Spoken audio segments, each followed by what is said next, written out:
नमस्कार, big fight live में आपका स्वागत है। मैं हूं विजय त्रिवेदी। बिग फाइट लाइव का मायने है हर दिन बेहतर बनने की कोशिश करना, हर बार थोड़ा और आगे बढ़ने के लिए मेहनत करना, खुद पर ही दबाव बनाना। लेकिन इसके साथ ही हम समझते हैं कि जीत के मंत्र से ज़्यादा अहम है जीतने के लिए रास्ता चुनना, सही रास्ता चुनना, और वो रास्ता ईमानदारी के सिवाय कुछ और नहीं हो सकता।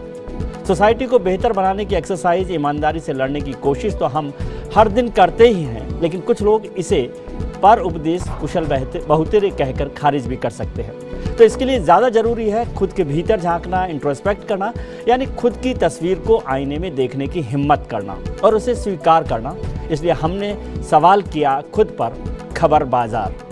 राजनेताओं, सरकारी अफसरों, कानूनविदों और न जाने किस किस पर हम हर दिन सवाल उठाते हैं, उनके कामकाज के तरीकों को लेकर, उनकी ईमानदारी को लेकर, उनके निष्ठाओं को लेकर। तो सवाल ये भी वाजिब है कि क्यों ना हम खुद पर सवाल करें, खुद के गिरेबा में झांकें और जो आरोप मीडिया, अखबारों, टीवी चैनल, संपादकों और पत्रकारों पर जाने अनजाने गाहे बगाहे लगते रहते हैं पेड न्यूज़ को लेकर, उस पर बहस की जाए। क्या अब ज़्यादातर खबरों को पेड न्यूज़ की कैटेगरी में रखा जा सकता है? क्या पत्रकारों पर किसी भी तरह से दबाव डाला जा सकता है, या सीधा आरोप कि क्या पत्रकार खबर छापने के लिए और कई बार नहीं छापने के लिए भी पैसे लेते हैं? पिछले चुनाव में प्रेस काउंसिल ऑफ इंडिया ने जो स्टडी कराई थी उसमें कई नाम सामने आए थे, लेकिन उससे भी ज़्यादा हैरानी मुझे तब हुई जब कई वरिष्ठ पत्रकारों ने इस बहस में शामिल होने से किसी न किसी बहाने से इनकार कर दिया। खैर, इस गर्म और विवादास्पद मुद्दे पर बहस के लिए हमारे साथ हैं बीजेपी के वरिष्ठ नेता ओंकार सिंह लखावत साहब, कांग्रेस के वरिष्ठ नेता सुनील शर्मा साहब, नेशनल दुनिया के संपादक मनोज माथुर साहब और इलेक्शन वास से कमल टाक साहब। आप सबका बहुत बहुत स्वागत है बिग फाइट लाइव में। मैंने ये बोला कि पिछले 1 साल से इस देश के अंदर आज़ादी के बाद का सबसे बड़ा पॉलिटिकल कॉन्स्पिरेसी हैच की गई है। कुछ टीवी चैनल्स ने मिलके, धीरे धीरे पता चल जाएगा, आप चिंता क्यों करते हैं? The nation wants to know. The nation does want to know, sir. Which is why I'm asking you. Do you want to name them? पता चल जाएगा धीरे धीरे, चिंता मत करो, सब कुछ निकल के आएगा इस देश के अंदर।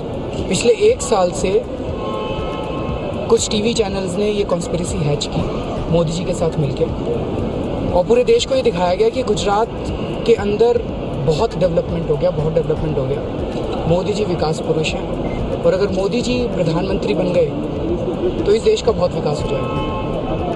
तो पीपल स्टार्टेड बिलीविंग इट। सब झूठ था। इस पॉलिटिकल कॉन्स्पिरेसी की तो जांच होनी चाहिए। इस खास कार्यक्रम के लिए हमने सवाल पूछा था कि क्या ज़्यादातर पत्रकार बिकाऊ होते हैं। बहुत सीधा, सपाट और थोड़ा सा रूट सवाल है, लेकिन सवाल महत्वपूर्ण है कि क्या ज़्यादातर पत्रकार बिकाऊ होते हैं, क्योंकि हम समझते हैं कि लोकतंत्र की मजबूती में पत्रकारिता की भी एक बड़ी महत्वपूर्ण भूमिका है। और इसलिए जिन लोगों पर हम सवाल करते रहते हैं उन्हीं को आज हमने हमारा खास मेहमान बनाया। लखावत साहब, आपसे पहला सवाल, क्योंकि आपका बहुत लंबा अनुभव राजनीति का है और पत्रकारों से निपटने का भी। क्या ये सही सवाल है कि पत्रकार ज़्यादातर बिकाऊ होते हैं? देखिए, मेरा ये कहना है विजय जी, इसमें कोई दो राय नहीं कि मीडिया एक्टिविज़म नाम का जब से प्रचलन हुआ है तब से निश्चित रूप से खबर नहीं है, बल्कि खबर क्या है इसके पीछे का कोई हेतु है। जब इसके पीछे का जब हेतु है, यदि वो निस्वार्थ भाव से है, तथ्य परख है, तो किसी को आपत्ति नहीं हो सकती। किसी नेता के दिन में पहले कपड़े एक जोड़ी नहीं थी, आज उसके 8वां दिन में कपड़े बदलता है, न्यूज़ छापिएगा, किसी को आपत्ति नहीं। पहले साइकिल टूटी हुई थी, आज उसकी ऐसी कार है, करिएगा, कोई दिक्कत नहीं। पहले झोपड़पट्टी में रहा करते थे, एक झोंपा और एक कमरा हुआ करता था, आज 8 मंजिल की बिल्डिंग है, छापिए, कोई दिक्कत नहीं है। उनका बैंक के अंदर पहले परचूनी की दुकान का बिल नहीं चुका पाते थे, आजकल उनके करोड़ों के बैंक बैलेंस से छापिए, आपत्ति नहीं है। परंतु विषय यह खड़ा होता है कि क्या आपका समाचार पत्र, जो साइकिल पर बैठकर जो आप अखबार बांटा करते थे, आज आपके 20 माल कहां से हो गए और उसका धन कहां से हो गया, यह जानने का अधिकार आज हर आदमी का बनता है। और उसके पीछे का कारण क्या है और ऐसा क्या रातों रात परिवर्तन हो गया कि जिसके कारण आप भी वही हो गए, एक तो विषय है जी। दूसरा, मैं ये कहता हूं कि आप ये कहते हो कि हम लोकतंत्र के चौथे अंग हैं, न्यायपालिका, कार्यपालिका और विधायिका के समान, तो आप अपने इस उत्तरदायी से बच नहीं सकते। जी। आपको अधिकार है आप न्यायपालिका पे टिप्पणी कीजिए सीमा में रहकर, आपको अधिकार है आप विधायिका पे करिएगा, आपको अधिकार है आप कार्यपालिका पे करिएगा, पर चौथे स्तंभ बनने का अगर आप दावा करते हो और आप सारे समाज को यह कहने की कोशिश करते हो कि हम भी इनसे कम नहीं है, तो क्षमा कीजिएगा, आपके घर के पर्दे कैसे बदल गए ये जनता को जानने का अधिकार है। बिल्कुल। आपके रातों रात फैक्ट्री और आपके अखबारों के माध्यम के अलावा आय के स्रोत दूसरे नहीं है।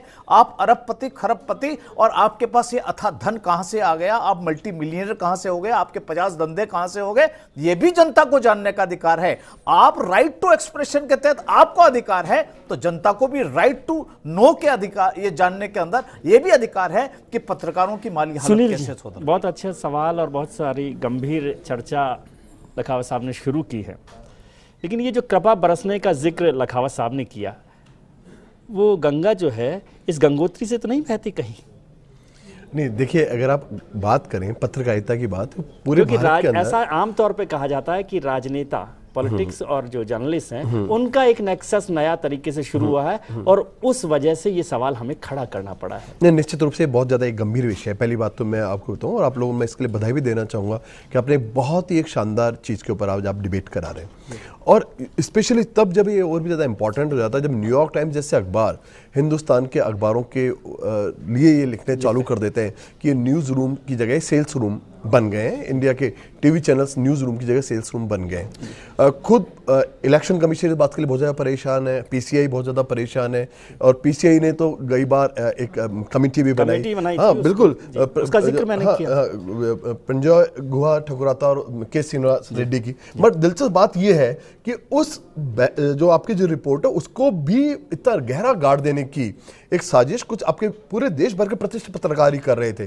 वो ये नहीं चाहते थे कि लोगों के नाम बाहर आए। तो अगर आप ठकुराता और रेड्डी की रिपोर्ट भी आप बाहर नहीं आना देना चाहते, तो ये अपने आप में एक बहुत ही गंभीर विषय है, और पूरा देश ब्लूमबर्ग करें कि पूरे इंडियन डेमोक्रेसी को ये लोग डिस्टॉर्ट कर रहे हैं। डेमोक्रेसी हमारी खत्म होने के ऊपर, और सबसे बड़ी बात तो ये है कि अखबारों के लिए और आपका जितना मीडिया है उसका अगर आम जनता से आप रिलेशन अगर डिफाइन करें तो इनका रिलेशन सर्टेनली फिड्यूसरी रिलेशन है, एक विश्वासार्थ रिलेशन है।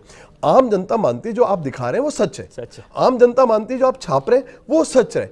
अब जब तो आम जनता भरोसा तोड़ने की ये बिल्कुल ये फिड्यूसरी जो रिलेशन है, जो विश्वास शासित संबंध है आम जनता और पत्रकारिता का, ये एक, और ये एक दिन में नहीं बना है। मैं आपको इसका एक लंबा एक इतिहास है। आजादी के पहले वास्तव में बहुत सारे एक्चुअली वो लोगों पत्रकारिता में जिनके दिल के अंदर एक क्रांति थी, देश के लिए राष्ट्र प्रेम की एक ललक थी, और वो एक बहुत बड़ी त्याग और तपस्यापूर्ण पत्रकारिता रही है। और उस त्याग और तपस्यापूर्ण पत्रकारिता का जो पुण्य है वो ये है कि लोगों का उस पर भरोसा है। लोग आप जो कह रहे हैं, आज विजय त्रिवेदी अगर कोई बात करें तो लोग मानते हैं कि अगर विजय त्रिवेदी कोई बात कर रहा है तो इसमें कुछ सच्चाई है।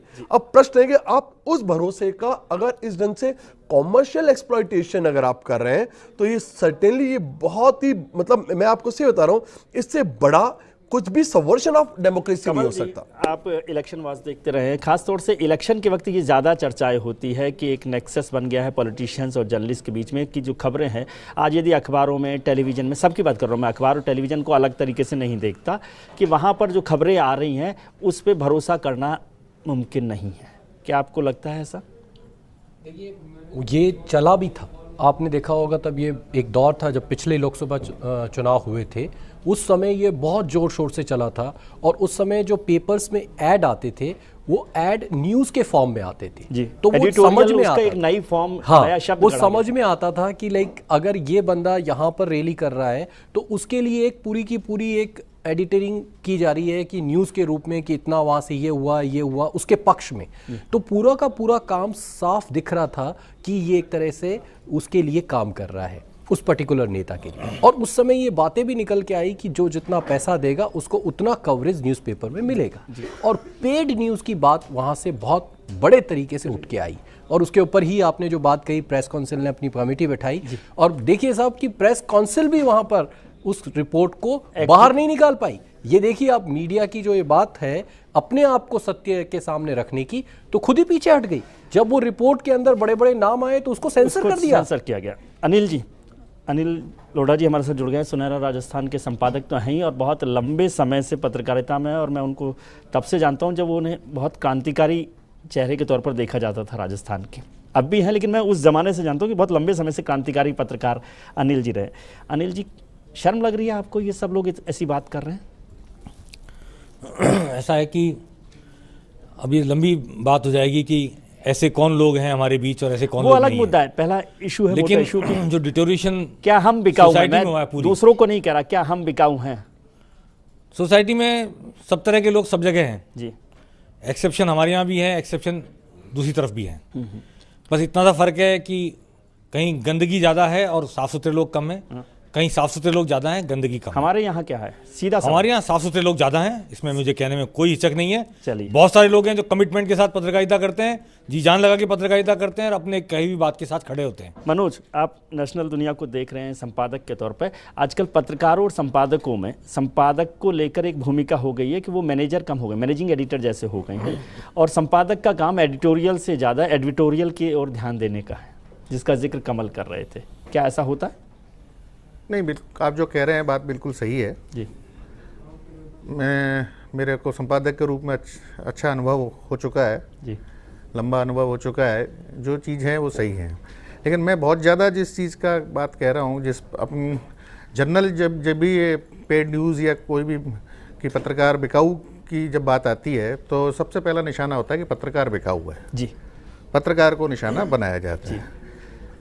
मेरी समझ में आज जो अनिल जी कह रहे थे मैं उससे पूरी तरह सहमत हूँ। आज भी पत्रकारिता में तमाम अच्छे लोग मौजूद हैं, तमाम ऐसे लोग मौजूद हैं जो पत्रकारिता बिल्कुल साफ़ सुथरी करते हैं और करना चाहते हैं। लेकिन जो दबाव है, जो शुरुआत में ओंकार सिंह जी ने कहा कि करता कोई है और भरता कोई है, मीडिया हाउस जो बड़े बड़े होते जा रहे हैं, उनकी जो मजबूरी पतीले में से तो एक ही चावल देखा जाता है ना, करता कोई है भरता कोई है का तो कोई मतलब नहीं है। तो सारे पॉलिटिशियंस भी करप्ट नहीं होते, सारे जजेस भी करप्ट नहीं होते, सारे ऑफिसर्स भी करप्ट नहीं होते। नहीं, मेरा कहना दूसरा है कि पत्रकार आज भी ईमानदार है, ईमानदारी से करना चाहता है जी। जो मीडिया हाउसेस का दबाव होता है, बेसिकली जो पत्रकार के ऊपर लांछन लगता है या पत्रकार बिकाऊ कहा जाता है जी, वो अपनी नौकरी करता है। पत्रकार तो बिकाऊ उसी दिन हो जाता है जिस दिन वो किसी संस्थान में नौकरी कर रहा है और पैसे ले रहा है जी, तनख्वाह ले रहा है। तो उसे अपनी रोजी रोटी चलाने के लिए, पत्रकारिता करने के लिए फिर वही काम करना पड़ता है जो उसका एडमिनिस्ट्रेशन चाहता है, मालिक चाहता है। और जनरल मेरा मानना यह है कि आमतौर पे जो भी पत्रकारिता में आए, आप भी लंबे टाइम से आए हैं, कोई शुरुआती दौर से इस चीज़ में नहीं चाहता कि मैं बेईमान पत्रकार बनूं। चलिए इस पर चर्चा जारी रखेंगे कि क्या मीडिया हाउस का दबाव होता है, क्या पॉलिटिकल लीडर्स का दबाव होता है, या सामान्य तौर पर जो दबाव है वो होता है। लेकिन ये सब एक्सक्यूज भी हो सकते हैं, आप इसे एक्सक्यूज भी कह सकते हैं। इन सब पर हम चर्चा करेंगे हमारे खास मेहमानों के साथ। ब्रेक पर चलते हैं, ब्रेक के बाद तुरंत लौटेंगे और देखेंगे कि जनता की राय क्या है। पत्रकारिता एक दिल की चीज़ है। अगर पत्रकार स्वयं समाज को सुधार करना चाहता है तो वो किसी न किसी रास्ते से समाज के सुधार के लिए निष्पक्ष पत्रकारिता करेगा। पत्रकारिता और कलम सदा से आज़ाद रही है और आज़ाद ही रहेगी। सामाजिक रूप से जो राजनीतिक रूप से जो दबाव आ रहे हैं उसमें पत्रकारों के अंदर पत्रकारिता में जो व्यवसायीकरण आया है उस वजह से इसको ज़्यादा प्रश्रय मिल रहा है और उस वजह से जो इनका दबाव कारगर हो रहा है। आज भी छोटे समाचार पत्र जो है पाक्षिक, साप्ताहिक और ग्रामीण अंचलों से और तहसील अंचलों से निकलने वाले अखबार हैं, वो आज भी दबाव में नहीं रहते हैं। वो लोग अपने हिसाब से सारी पत्रकारिता करते हैं और उन्होंने पत्रकारिता को जिंदा रख रखा है। पत्रकारिता पर सवाल करते हुए हमने सवाल पूछा था कि क्या ज़्यादातर पत्रकार बिकाऊ होते हैं। आप अपनी राय हमारे firstindianews.com पर, हमारे फेसबुक और ट्विटर पेज पर दे सकते हैं और सीधे हमें राय इस कार्यक्रम के दौरान भी दे सकते हैं। आपकी क्या राय है ये कार्यक्रम के आखिर में देखेंगे। हम चर्चा कर रहे हैं हमारे खास मेहमानों के साथ कि क्या ज़्यादातर पत्रकार बिकाऊ होते हैं।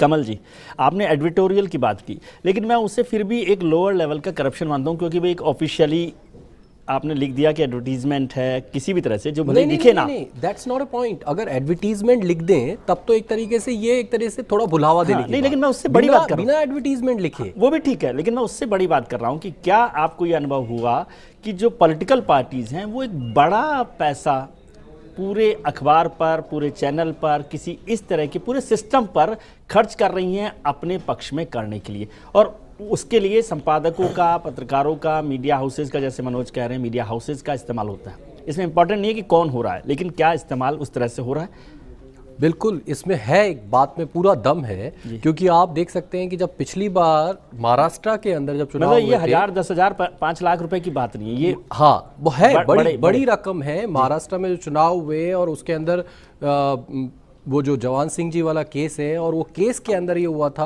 कि ये तय हो गया था कि इसके अंदर चुनाव के अंदर आपने जो न्यूज़ लगाई है, जो खर्चा हुआ है न्यूज़ के ऊपर, वो आपको दिखाता है कि आप उसमें शामिल थे, तो आपका वो खर्चा क्यों ना उसमें जोड़ लिया जाए आपकी इलेक्शन के कैंपेनिंग में। और वो जुड़ने के बाद इतनी राशि बन रही थी और उनको नोटिस दिया गया कि क्यों ना आपकी मेंबरशिप असेंबली से हटा दी जाए, क्योंकि आपकी जीत। लखावत साहब, आपको नहीं लगता कि इसमें मेरा यही कहना है साथ में कि इनको जो ये पैसा जिस तरीके से पहुंचाया जाता है और जिस तरीके से इसका इस्तेमाल किया जाता है, ये हर स्टेप पे अलग अलग तरीके से होता है। कहीं ऊपर से चैन चलती है, कहीं नीचे से चैन चलती है, लेकिन चलती जरूर। लखावत साहब जी हाँ, करप्ट आप करें लोगों को और नाराज भी आप ही हों। देखिए, मैं आपसे एक निवेदन करना चाहता हूँ कि फायदा किसका हो रहा है? फाइनल फायदा किसका है? मैं आपसे यही क्राइम की एक जो सिस्टम होता है उसमें कहा जाता है कि अपराध मैं उसी में बेनिफिशियरी कौन है? मैं उसी की बात कर रहा हूं। मेरा ये कहना है कि आज भी हिंदुस्तान का 98% पत्रकार ईमानदार, अल्प वेतन भोगी शोषण का शिकार है। चलिए, आपने 98% कह दिया, ये तो बहुत ज्यादा हो गया। उनको किसी भी वेतन आयोग या निर्धारित जो कानून है उसके तहत तनख्वाह, भत्ते, महंगाई भत्ता नहीं मिलता जी। तो लाभान्वित होने वाला फिर भी अखबार माला माल हो रहा है जी।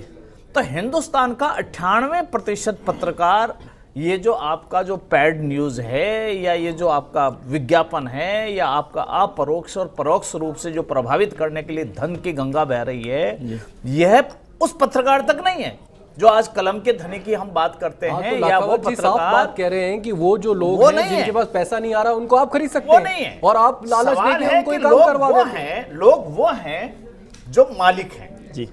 और इसलिए वो जब थोड़ा कोई बोलता है, विजय त्रिवेदी बोले या अनिल लोढ़ा जी बोले या लखावत बोले या आप बोले, तो वो कहते हैं ये हमारी आजादी का सवाल है जी। भाई, किसकी आजादी की बात? हम पत्रकारों को आजादी के पक्षधर हैं जी। जर्नलिस्ट जो है सामान्य पत्रकार है, आपका स्टिंगर है, आपका करस्पॉन्डेंट है, आपका टेबल पर बैठ के लिखने वाला आदमी है, आपका संपादक तक है, उसकी आजादी होनी चाहिए। क्या उनकी आजादी है? क्या उसकी आजादी की कोई लड़ाई नहीं कर रहा है। ये आजादी वो मांग रहे हैं जो कह रहे हैं कि हमारे पास अकूत धन आ रहा है, वो हमारी आजादी, उस पर आप मत बोलिएगा, ये हमारी स्वतंत्रता का प्रश्न है जी। आप जमीन ले रहे हो अखबार छापने के लिए, अखबार को प्रकाशित करने के लिए, उस बिल्डिंग के 3 पार्ट कॉमर्शियल शोरूम चला रहे हैं आप, लेकिन जब आप किराए पे दे रहे हैं, आप उनके खिलाफ कार्रवाई नहीं करते। रामनाथ गोयनका का सवाल है ना विजय जी। जी। वही मारुति गाड़ी में चला करता था, वही आपातकाल लगा तो जेल में ठूंस दिया गया। ऐसा नहीं है हिंदुस्तान में लोग ईमानदार भी नहीं रहे जी। परंतु मेरा आज आपसे यह कहना है कि अब आप इस परिभाषा को छोड़िए पत्रकारिता की, आप ये विषय इस पे उठाइए कि अखबारों के मालिक, उसके शेयर होल्डर और जो उनमें लाभ कमाने वाले लोग हैं, वो पैड न्यूज से और या अर्थ से गैर कानूनी रूप से लाभान्वित हो रहे कि नहीं हो रहे। इस बेचारे करस्पॉन्डेंट को कौन दे रहा जी? उसको तो सुबह शाम तक का ही पैसा टाइम से नहीं मिल रहा है बिना नोटिस के। आपने नहीं देखा क्या? 80% आदमी रोज चैनल छोड़ रहे हैं, 90% आदमी रोज अखबार छोड़ रहे हैं। क्यों छोड़ रहे हैं? उनको तनख्वाह टाइम से नहीं मिल रही है, उनकी रोजी रोटी की स्थिति नहीं है। और किसी को कहते तू पत्रकार है, ईमानदारी की बात है, कोई लड़की शादी करने को भी तैयार नहीं होती कि तेरी जॉब गारंटी बता दे मेरे को जी। सुनील जी, इसलिए मेरा आपसे निवेदन करना यह है, लाभान्वित वो हो रहे हैं जो मालिक बैठे हुए हैं, जो सेठ जी बने। आपकी पार्टी की सरकार है और 5 साल रहेगी जी। लखावत जी से मेरा अनुरोध है कि इस मंच पर आज ये गारंटी दे जाए कि जिन श्रमिक कानूनों का इन्होंने हवाला दिया कि लागू नहीं कर रही हैं, उनको लागू करवाएंगे, उनको 5 साल में लागू करा देंगे। अनिल जी, मैं अपने आप को सौभाग्यशाली समझता हूं कि मैंने संसद में यह कहा कि जिस पत्रकार को अखबार वाला पूरा वेतन आयोग के हिसाब से बाछावत आयोग उस समय नहीं दे, उसके सरकारी विज्ञापन, गैर सरकारी विज्ञापन, कॉर्पोरेशन, अर्ध सरकारी विज्ञापन बंद कर दीजिए। लेकिन आप और मैं आज आपके चैनल के मार्फत से कह रहा हूं, जो समाचार पत्र अपने पत्रकारों को, या जो समाचार पत्र टीवी चैनल भी शामिल है उसमें, आपके सब एक ही बात है, वो सब शामिल है। और इसलिए मेरा कहना है कि जो अपने पत्रकार को वेतन आयोग के हिसाब से पूरा वेतन न दे, ना वो विज्ञापन प्राप्त करने का अधिकारी होना चाहिए, चाहे सरकारी हो, गैर सरकारी हो, कॉर्पोरेशन का हो। ये क्या दिक्कत की बात हो गई? लखावत जी, ये बात रहने दीजिए, मैं आज आपको रिकॉर्ड देता हूं। आज आपकी वेबसाइट पे जाके देख लीजिए, आपकी जो डीपीआर की वेबसाइट, कौन सी डीपीआर ही है ना शायद, डीपीआर की वेबसाइट है, उसके ऊपर जितने समाचार पत्र हैं जो अपनी दिखाते हैं कि मेरी 70,000 है, 10,000 है, प्रतियां छापते हैं पर डे और इतनी जगह से छपती है, उनकी नाम मात्र की कॉपियां छपती है और सरकारी ऐड ले जाते हैं। वो अलग बात है, लेकिन वो तो उसका अप्रूवल तो लखावत जी और सुनील शर्मा जी नहीं करते ना, सरकार चेक ही नहीं करती, मॉनिटरिंग ही नहीं करती है, इसीलिए वो वैसा होता है। जो कह रहे थे लखावत जी की विज्ञापन, जो इन्होंने सवाल उठाया कि भाई जो पत्रकारों को श्रम कानून नहीं मानते हैं, मानदेय नहीं दे रहे, वेतन नहीं दे रहे, उनके आप रोक दें, लेकिन मौजूदा स्थिति ये है, अभी मेरे एक साथी आए थे बिहार से, एक नया अखबार वहाँ शुरू हुआ है, वो बता रहे थे कि वहाँ सरकार के खिलाफ कोई अखबार खबर नहीं छापता और इसलिए नहीं छापते क्योंकि अगर किसी ने खबर छाप दी तो वहाँ नीतीश कुमार 15 दिन विज्ञापन बंद कर देंगे। तो अभी सरकार की जो नीतियां हैं, पॉलिटिक्स की नीतियां हैं, वो भी बहुत जिम्मेवार है। जानना चाह रहे हैं बड़ा सवाल कि अभी जब चुनाव चल रहे हैं तो आजकल पॉलिटिकल पार्टीज जो इलेक्शन फंडिंग है उसमें एक बड़ा फंड मीडिया पर खर्च करने के लिए रखती हैं, उसमें वो एडवर्टीजमेंट को लेकर है या किसी और तरीके, जो तरीके आप शायद मुझे ज्ञानवर्धन कर सकते हैं कि कौन कौन से तरीके से आप पैसा बांटते हैं, उस पर खर्च किया जाता है, इसे आप किस तरह से देखते हैं? नहीं देखिए, वैसे तो आपको मैं बताऊं, आपको इस पूरी अगर आपको समस्या को, अगर आपको रियल सेंस में सॉल्यूशन चाहिए तो एक cross all party line, party से ऊपर उठ के आपको सोचना पड़ेगा। मैं आपकी पार्टी की बात नहीं कर रहा हूं, सब पॉलिटिकल पार्टीज और सभी पूरे ढंग से बात नहीं करता हूं आपको मैं, अगर आप इसको बिल्कुल एक वाइड पर्सपेक्टिव में देखें, क्योंकि ये सवाल एक्चुअली बेसिकली इंडियन डेमोक्रेसी का है। अगर इंडियन डेमोक्रेसी पूरी अगर सबवर्ट हो रही है इन सब चीजों से, तो we all have to sit, उसमें ब्लेम गेम नहीं करें। पॉलिटिकल पार्टीज इसमें रिस्पॉन्सिबल है या इसके अंदर पत्रकार रिस्पॉन्सिबल है, मीडिया हाउस से रिस्पॉन्सिबल है। The basic problem is link with this कि हम सब लोग ये चाहते हैं, मेरे में इस बारे में बिल्कुल कंसेंसस है कि इंडियन डेमोक्रेसी ये प्रिवेल करनी चाहिए, इस मेरे में इस बारे में कंसेंसस है। अब प्रश्न है कि इसको कैसे, how to resolve the problem, ये एक बड़ा एक इशू है। तो सर्टेनली इसके लिए देखिए, अब मैं इस लाखावत जी की बात से एक तो बिल्कुल सहमत नहीं हूं कि अगर आप किसी भी ढंग से गवर्नमेंट के पास अगर ओवर रेगुलेटिंग पावर्स होंगे तो वो दूसरे ढंग का करप्शन स्टार्ट हो जाएगा। अभी इस साइड से करप्शन हो रहा है, फिर उस साइड से करप्शन हो जाएगा।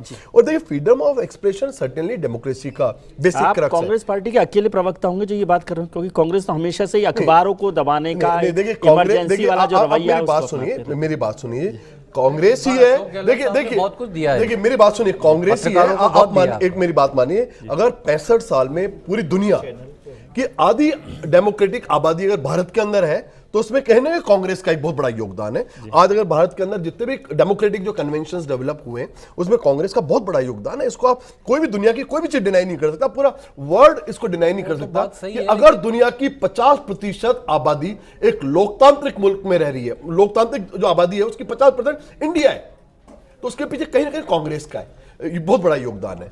अब बात है कि इसको हम how to resolve the problem, तो इसके ऊपर बहुत सारे इश्यूज हैं।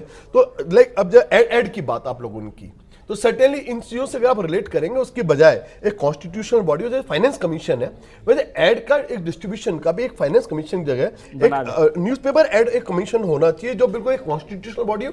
अभी मेरी बात सुनिए आप, फेयरली दे। बिहार जैसी सिचुएशन तो और भी ज्यादा डिटेरियोरेटिंग है कि सर सारे ज्यादातर स्टेट्स में ऐसा ही हो रहा है। बिहार का उन्होंने जिक्र किया, मैं ज्यादातर स्टेट्स को जानता हूं कि वहां पर किस तरह से स्टेट गवर्नमेंट्स बिहेव करते हैं। विज्ञापन तो ऐसे मिल रहे हैं, राजा खुश तो ये ले जाओ, जो पुराना राजा गले का हार उतार के देते थे उसी ऐसे, अगर आपने जय जयकार कर दी अखबार में चैनल में, राजा खुश ये ले जाओ, नहीं लोड़ा जी इस तरह नहीं होना चाहिए। नहीं, कुछ हमारे कल्चरल प्रॉब्लम है, लेकिन देखिए अगर हम इसको डिबेट को वास्तव में रियल सेंस में कंस्ट्रक्टिव करना चाहते हैं तो कुछ कल्चरल प्रॉब्लम भी है। हम उस समाज से निकल के आए हैं, हम देखिए बहुत लंबी बहस हो जाएगी, हम चुनाव पर केंद्रित करें। आज चुनाव है, जानते नहीं हो, मैं बैठा हूँ चारण को जानते हो क्या? नहीं, अब आप मेरी बात के बाद गैस दिलाने का काम किया, मुझे क्षमा कीजिए जिसका इतिहास नहीं जानते। मैं आपको ये कहना चाहता हूँ विजय जी, मेरी बात सुनिए, ये बात बहुत लंबे इतिहास में का विषय नहीं है। बात जो मैं कॉन्क्रीट करना चाहता हूँ, प्रयाग प्रशस्ति, मेरी बात सुनिए, मैंने आपकी सेंसरशिप भी देखी आपातकाल में, मुझे क्षमा कीजिएगा, उस विषय पे मत जाइए, आप सीधा अपनी बात कहिए। मेरी बात सुनिए, प्रशस्ति की बात मैंने देखिए, आप क्या मैं इसमें किसी एक ही नहीं कह रहा, मैं तो कहीं नहीं कम्युनिटी की बात नहीं कर रहा हूं। हमारे पूरे जो हमारा जो सिस्टम रहा है एक फ्यूडलिस्टिक हम सिस्टम से बाहर निकल के आए और कहीं ना कहीं वहां प्रशस्ति और यूलोजी की परंपरा, न्यू फ्यूडलिस्टिक सिस्टम में चले गए हैं। बाहर कहाँ है, नए फ्यूडलिस्टिक सिस्टम में चले गए। वो गलत है। आपकी पार्टी भी उसमें शामिल है। भाई मेरी बात सुनिए, राजा का बेटा राजा, देखिए मेरी बात था फ्यूडल सिस्टम। वो तो देखिए पूरे भारत की पूरे लोकतांत्रिक इसके अंदर है कि अगर आप पूरे 545 में देखेंगे 370 मेंबर ऑफ पार्लियामेंट वो हैं जो किसी न किसी परिवार से संबंधित हैं। उसके लिए भी आप किसी परिवार को, पार्टी को ब्लेम नहीं कर सकते। 370 545 में से 370 मेंबर ऑफ पार्लियामेंट वो हैं प्रजातंत्र के नए राजघराने हो गए पैदा जी। तो वो अलग बहस है, वो अलग मुद्दा है, उस पर फिर बहस करेंगे। चुनाव की बात करता हूं, अभी हम विजय जी मैं रोकना चाहता हूं बीच में। मैं ये कहना चाहता हूं कि चुनाव आयोग जब कार्यक्रम घोषित करता है उस दिन आचार संहिता लगा देता है जी, सरकारी विज्ञापन बंद जी, और उसको अगर 7 चरण में चुनाव कराने, 3 महीने तक चुनाव कराने, तो भले राजस्थान में दूसरे महीने में चुनाव खत्म हो जाएगा, अगले महीने तो भी 1 महीने तक चुनाव में विज्ञापन नहीं दिया जा सकता जी। तो आप 3 महीने के लिए सजायाफ्ता कर देते हो एक अखबार को, चैनल को, पूरे मीडिया को जी। आप सरकार का विज्ञापन रोक लोगे, मान लो किसी को 30% उसके खर्चे का मिल रहा है जी, उसको रोक लिया आपने जी, तो कोई सब्स्टिट्यूट तो है नहीं जी। आपने चुनाव खर्चे में पार्टियों को ये हिदायत दी हो या ये सहूलियत दी हो कि इतना % खर्चा आप अगर करोगे तो चुनाव खर्च में शामिल नहीं होगा, अगर अखबार और चैनल पर करोगे जी। आप एक सिस्टम बनाइए ना जी। नहीं, लेकिन अखबार के दौरान, चुनाव के दौरान यदि विज्ञापन देंगे तो भी तो करप्शन होगा। इलेक्शन कमीशन की चलिए अभी डिस्ट्रिक्ट लेवल, स्टेट लेवल पे इलेक्शन कमीशन मॉनिटरिंग कमेटी बनाई है और डिस्ट्रिक्ट लेवल पे कमिटी बनाई उन्होंने, स्टेट लेवल पे कमिटी बनाई। फर्क आया है, एक आपको इलेक्टोरल एक ऑफेंस बनाना पड़ेगा, इसको आप इलेक्टोरल ऑफेंस अब तक नहीं बनाएंगे। मैं आपको कह रहा हूं कि ये चुनाव आयोग ने जो थानेदारी शुरू की है ना, इससे बड़ा है करप्शन, कम नहीं हुआ है। जो लोग सोचते हैं कम हो गया है, गलती है।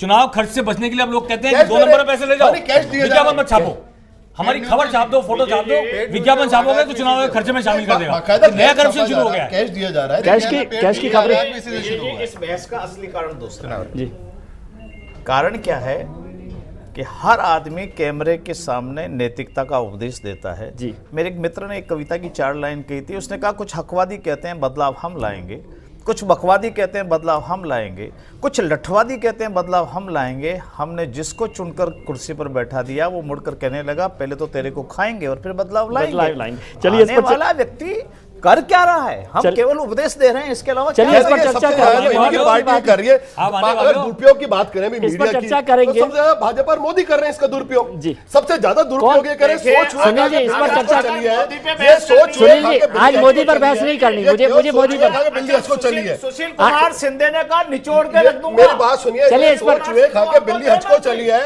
ये मेरी बात सुनिए। मीडिया का प्रोपेगेशन का दुरुपयोग किया है, आपने दुरुपयोग किया इसका। देखिए आपने मनी पावर का दुरुपयोग किया है, मनी पावर का जितना बड़ा दुरुपयोग मोदी जी इतिहास के अंदर मिसाल है। रखावत जी, इस पर आज हम चर्चा नहीं कर रहे हैं। वो मिसाल है, सोचुए खा के बिल्ली हचको जा रही है जी। आप इस पर देखिए, सोचुए खा के बिल्ली हचको जा रही है, कौन चूहे खा रहा है, कौन जा रही है। चलिए इस पर चर्चा में मत लड़िए सुनील जी, इस पर आज चर्चा नहीं कर रहे क्योंकि मोदी पर चर्चा करके फिर बाद में कर लेंगे, लेकिन आज हम बात दूसरी कर रहे हैं।